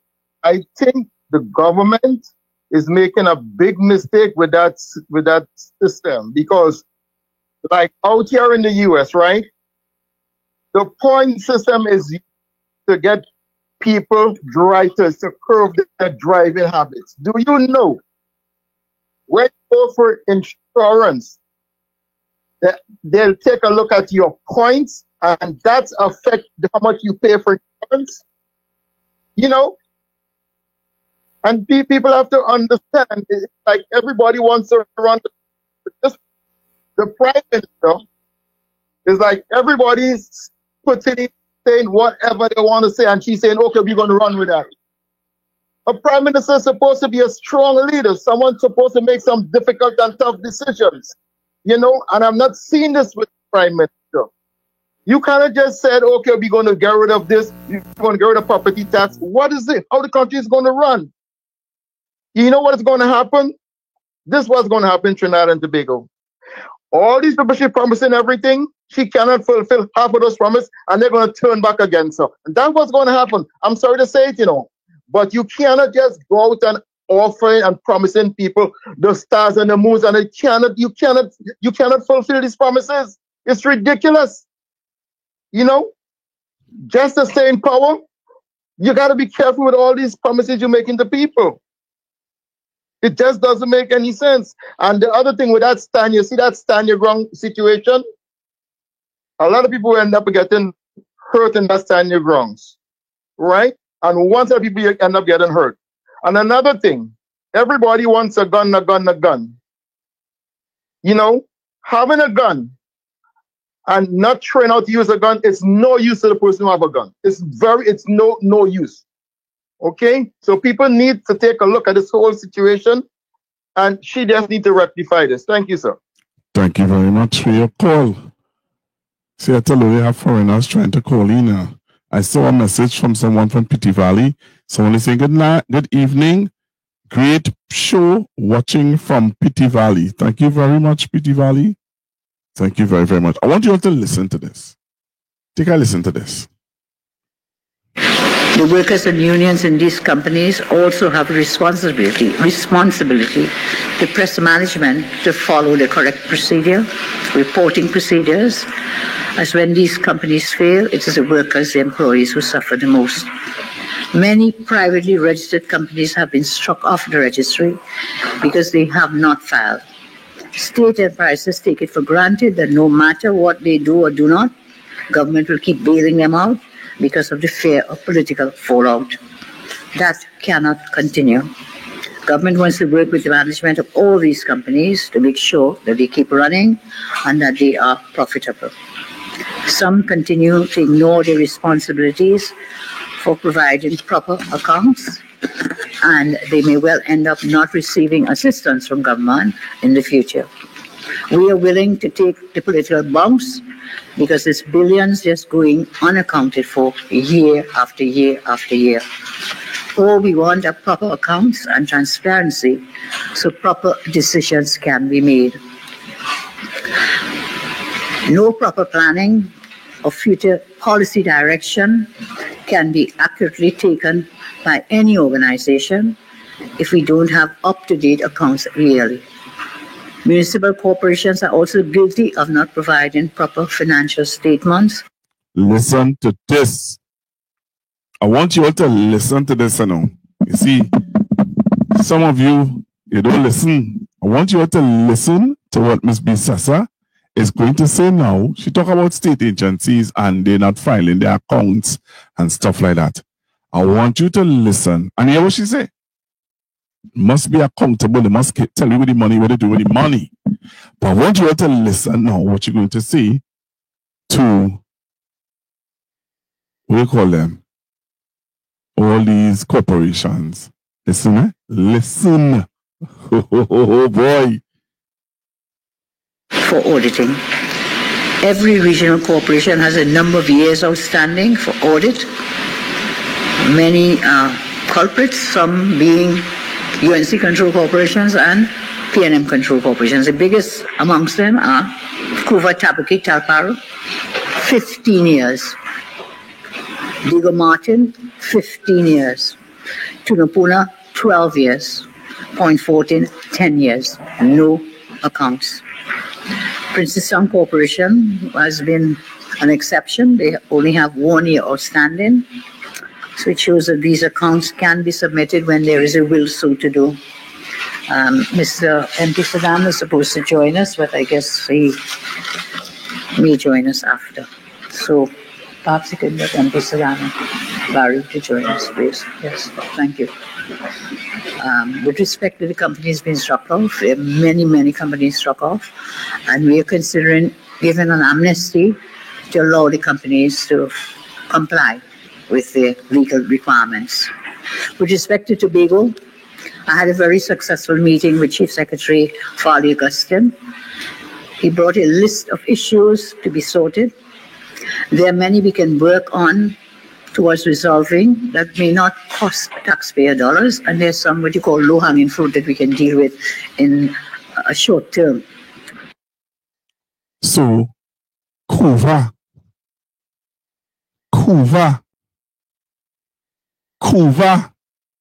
25 years, and they haven't been audited. 25 years?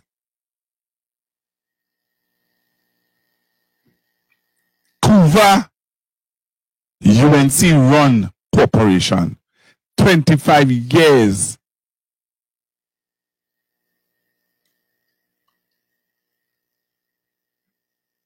Wow. She said Kuva is the highest.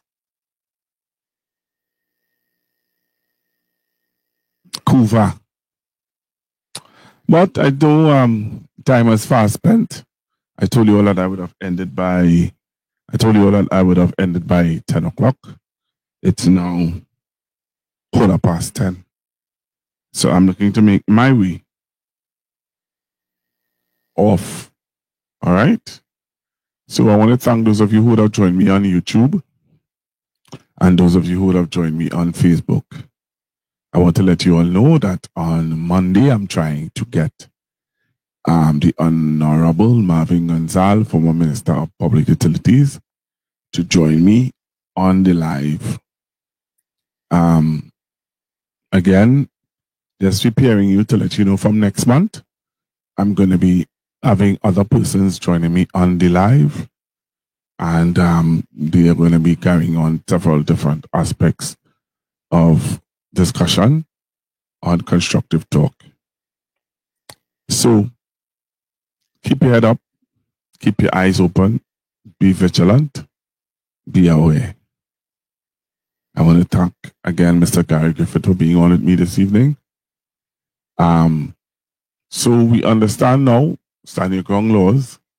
We understand the procedures of even getting a firearm license is not a walk in the park, but we are waiting to see if it is going to be a walk in the park under this regime. And how to put it? Again, we need to be watchful. We need to be watchful, we need to be mindful, and we need to be aware of what is happening around us. And stop burying your heads in the sand. Attacking each other is not going to help. I want to put this in before I leave. Attacking each other is not going to help. Constructive criticism is good. Right? Constructive criticism is a very good thing. But there can also be destructive criticism that could destroy and be very difficult to put together. The People's National Movement is going through a rough time in the sense of people are hurt, people are hurting, people are hurt, people are disappointed, and while we can sit and be the coach in the stands, we don't know what's going on really on the field. And as a man of God, I will urge us to pray and ask God to continue to direct and to lead our nation. Stop playing games. Stop playing games. I urge you, stop playing games and let's be real. All right? Let us be real and stop playing games. Oh girl, look at him. Oh girl, look at him. Oh girl, look at him. Oh girl, look at him. Hello, good evening. Hello, good evening. Good evening, Pastor Google. Hi, good evening, ma'am. Yes, sir. Fantastic show. Only thing though, when you to balance, you have Mr. Griffith talking about Mr. Hines. You have to bring on Mr. Hines now to balance the thing. Ma'am, as if Right? Mr. Hines want to come, you saying that, anyway, I hear you and I understand what you're saying, but these people have to be willing. Just like how when you were in the media houses and we were begging them to come, me ain't begging nobody to come in my house. I'm sorry. I ain't begging nobody to come on my platform. Because when I was on 91, you're begging them to come and they dancing like if you doing them a favor. Right. I'm not doing that. I pay the internet for here, and I doing my program from in my home to try to educate and inform and to bring the people to understand what we have to deal with. And I'm not begging. And I spoke to Mr. I am putting it out there that I am asking persons to come on the live. If they're not coming, then I am fighting up to no balance. Right. Okay.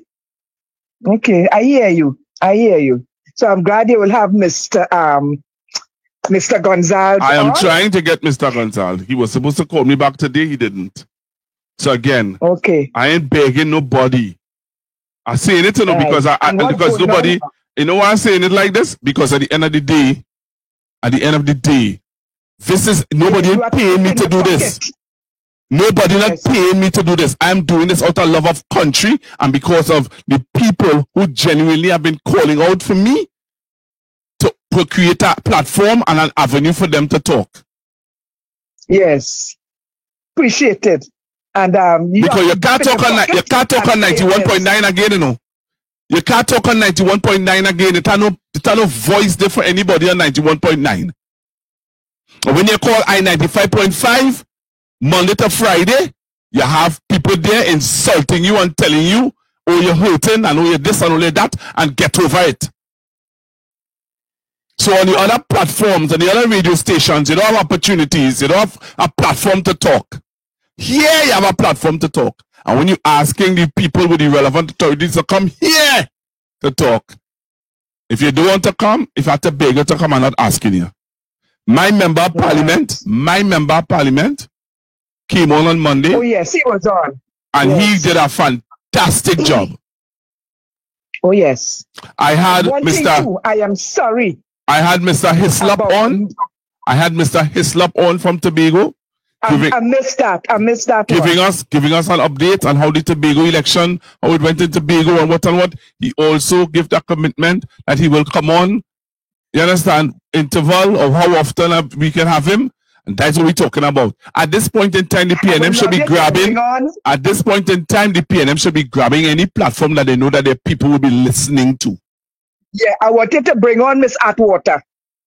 I want to know what went on because she was excellent, a teacher, and so on. I want to bring on Miss Lisa Atwater. What went wrong there? I know they were pulling down her posters and all kind of thing. What happened? I want to know what happened there. I got the minister, the opposition leader went down there. I want to know what happened. You know? With the girl, Miss Atwater. What went wrong? What went wrong there? What happened? I want to know. You could bring her on. That'll be nice. Being a teacher, somebody who work in the community, how could people reject that woman? An excellent candidate. I have to say shame on them. Thank you. Have a good night.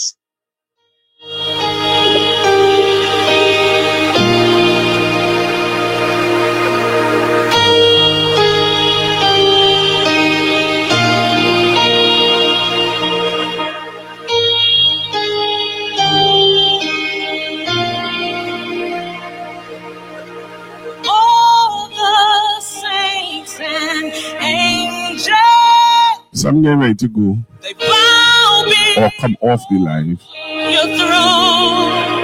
And I just being real, you know. Some people might be upset with what I just said, but I just being real. I talking from the heart. The reality of it is that there is no platform for PNM people to talk. There's none. When you go and check and see, there's no platform for PNM people to call in. Song so good. You understand? You could call in and song so like if you're on the radio. There's no platform. There's no platform for me, for PNM people to call in and ministers or former ministers to call in and share. There's none. Hi, good evening. Hello, good night, Pastor Google. Hi, good evening. First time caller. Thank you very much. I really enjoy your program. I've been listening since 91.9. Thank you. All the time. Me and my mother stopped listening to it because we realized, just as you said, you can't voice your opinion. You can't say anything that's going against what them have to say. Right. So, let's just share this little joke with you. Talk to me. So I went to Tobago to vote, right? Went early. As soon as I came off the plane, I went and vote. Before I go inside the school, me pray. Because if you see salt in front of the arm, if you see salt, I said, nah, I had to pray. I pray before I go and vote. When I go and vote and I finish, I go by my grandmother. When my cousin and them come, I say, Olia, I feel like I can't remember when I put my ex. No! I say, I put my ex daddy Bali say. I say, you put it too? I say, right. I said, we call like. Oh my God. You're starting to forget when you walk out. Wow. And you know, going on the airport now, me miss my flight to come back to the night. Sit down in the airport about till after 11.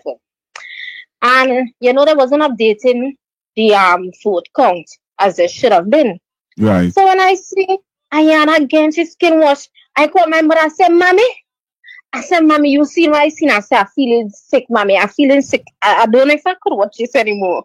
Wow. When I reach now, my mother know me. When I reach, she say, I don't want to buy nothing to eat.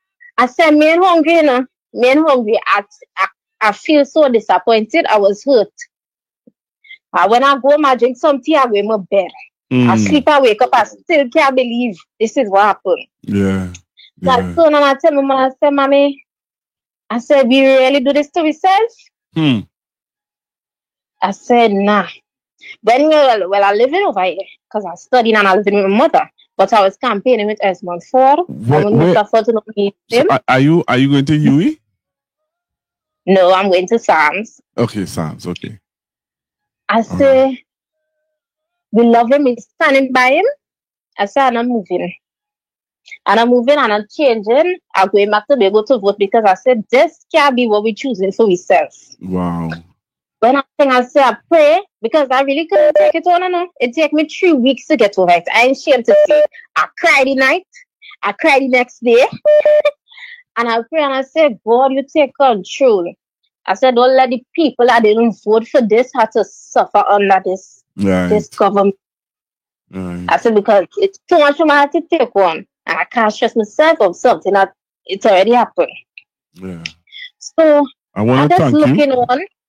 And I want to thank you very much for calling in. A young lady from Tobago. What part of Tobago are you from? I'm from Calder Hall. Calder Hall? I used to pastor a church in Calder Hall, you know. True. Yeah, the church used to be right on the corner before you go up the hill to go by the hospital. Oh, yes. Yeah, I used to pastor the church there. Yeah, I'm on Spears. I don't know if you're my auntie. They are teachers. Okay.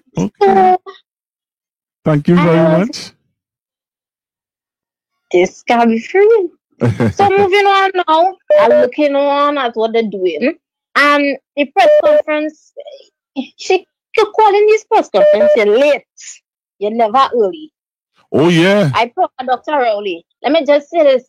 I proud of Dr. Rowley. People don't like order. They do like what they like to do what they want. Yeah. Yeah. But they can't say that he's an intelligent black man. Right. They could say all these things. Every time I ask her, well, when is that date? What date you could give us to when you're doing these things? You don't even have an estimate?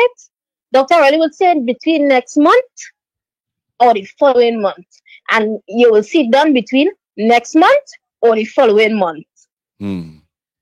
Now you mash up Ministry of National Security. Split it into 3 different things, right? Surge as a minister in the Ministry of Homeland and Security. When you're already crying, talking about you didn't want a ministry, you didn't want a minister position. And you're getting paid for that. Yep. So what you're really what you're cutting back on? Interesting. You have the most ministers. Very true. Very, very true. Very, very true. You did not work every day for the month. You came out the year before the long weekend. So yes, you're going on our next vacation. Yep. And be quiet about these things. But when it was Dr. Raleigh, you're protesting. Just that, you're blaming him. But now we quiet. We mute. And not because we are in opposition, we must be mute. No, we have to speak about these things. We have to stand up for these things. We have to stand up and stand against these things. Yeah. Not because, so we lose and we just quiet. And another problem I was having, we're not using the social media. Why? That is how they won their campaign. Yep, by misinforming people. You couldn't get a chance. All these ads with propaganda and lies. And where was our social media officer? Nothing being posted on the page. Man, you fight for that position. Yeah. Yeah. Dominic did so much with the social media. But rejection is redirection. So we thank God for that. Yes. Now that people talking about it, you're resharing all that stuff. That was, we needed these things to be done. We should have these things in point form, right? Because it's the members of the party that was fighting in the comments, listing all these things. When you're going to page, I cannot find these things. Well, thank you very much for your comments. Thank you very much for calling in. And we're going to continue to interact, right? Yes, of course I'll be calling. All Again, right. I always try to tune in as much as I can tune in. Thank you very much, all right? Yes, take care. All right, bye-bye. Tell mommy I say hello. I will. All right, then, bye-bye. Bye. So you all hear the voice of the youth? You hear the voice of the youth?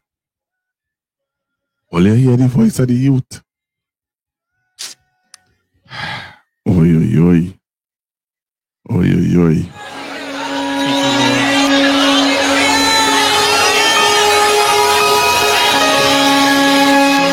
Father, we lift our hands to you. We lift our lives to you. And we want you to invade our space. Take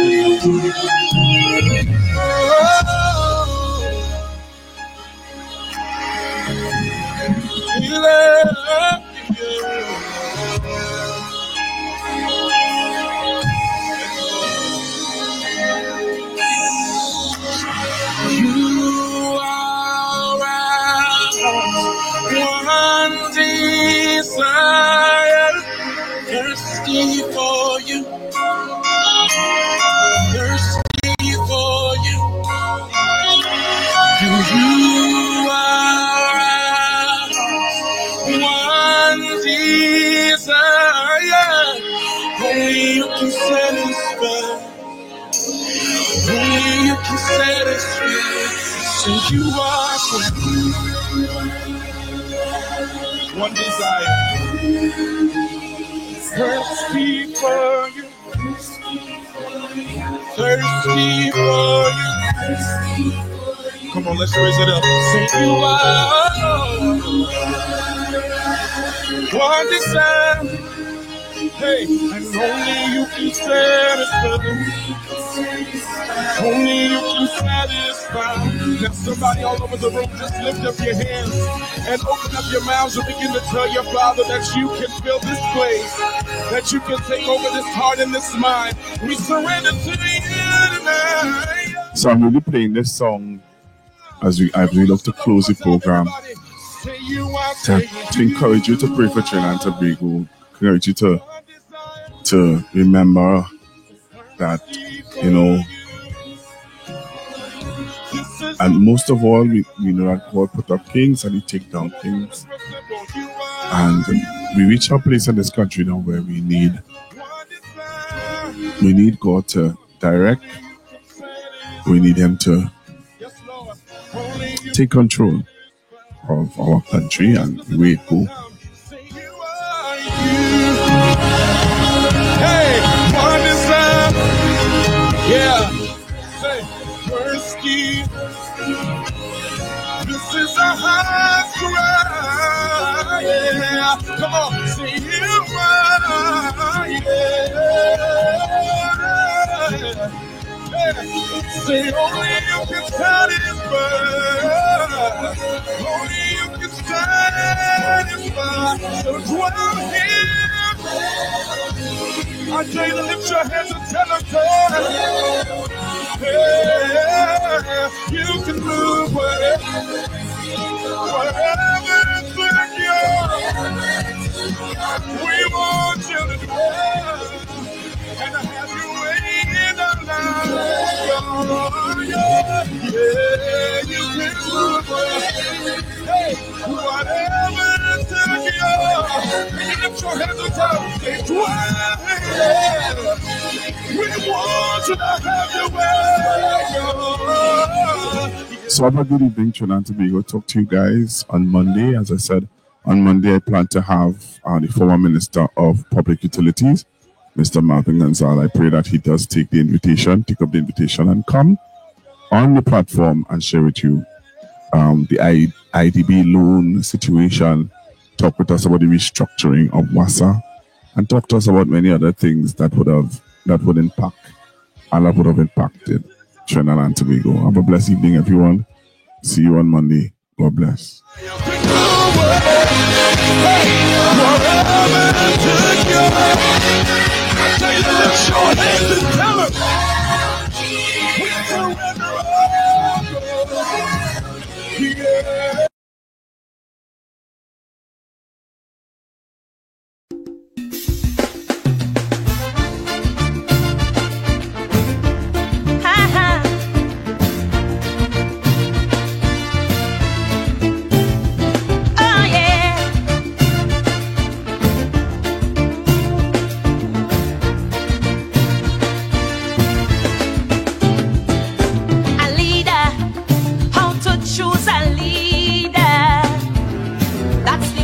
Relevant question today.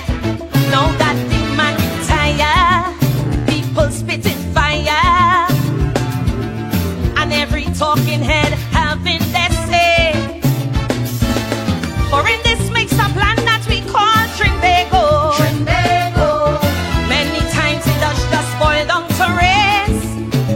They say that one side like African and the next prefer East Indian, but it's a way of choosing leaders is a disgrace. Here why? Because a leader must help its country to rise. A good leader be able to motivate and then mobilize. A good leader, and a leader must be one whose vision is clear. A good leader, holding ethics and integrity dear. A good leader, oh yes, a leader should be humble and polite, not wrapped up in ego, arrogant, always picking fight. Not a tyrant or a dictator. That is not what this country needs. That will only make my nation bleed. His first goal should be service, not self-advancement or greed. Blessed is the one who was born to lead. Good leaders are born, not made, set in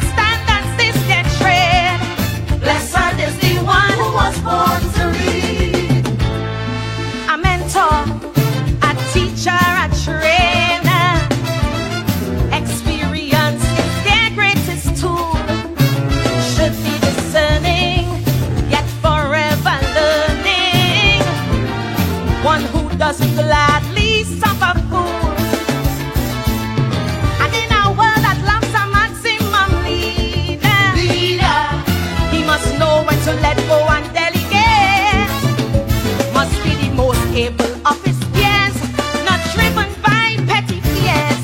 And though he can, don't always dominate, because a leader must be blessed with wisdom also. A good leader know when to take in front and when to follow. A good leader, and a leader must be the one to set the template. A good leader, so those coming after could duplicate. A good leader, oh yes, a leader should let his instincts prevail.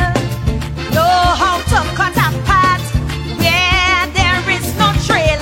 Not a gambler or a drinker, that is not what this nation needs. Not stumbling about like a tumbleweed. His heart should beat with courage, not be coward or weak-kneed.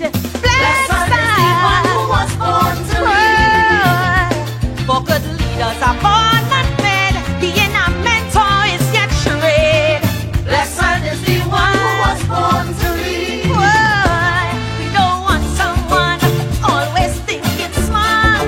No, no, no, no, no, that's not a leader at all. At all, at all. One who always fools drinking alcohol. No, no, no, that's not a leader at all. At all, no Casanova, always chasing skirts.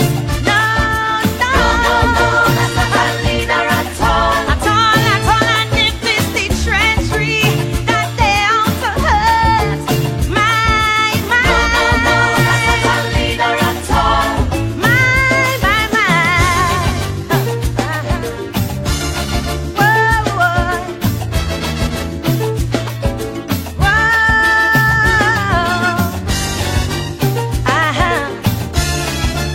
oh yeah.